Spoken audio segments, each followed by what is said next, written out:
everyone, welcome to the digital platform of Legally Speaking. I am Kashish Gupta. Today we are diving into the Central Goods and Services Tax Act or the CGST Act and its significance in India's tax landscape. The CGST Act was introduced as a part of India's Goods and Services Tax Reform.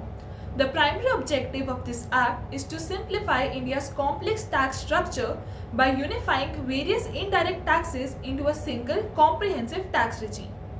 The CGST Act ensures uniformity and streamlines tax processes for businesses across the country. Let's take an example. Say a furniture manufacturer purchases raw materials worth 1 lakh rupees from a supplier. Under the CGST Act, the manufacturer can claim input tax credit for the GST paid on the raw materials when calculating their final tax liability. This input tax credit provision, outlined in Section 16 of the CGST Act, ensures that businesses can offset the tax paid on inputs against the tax collected on their final product or service. Furthermore, businesses operating under this Act must maintain a GST registration, maintain accurate records, file timely returns, and adhere to prescribed invoicing and accounting standards.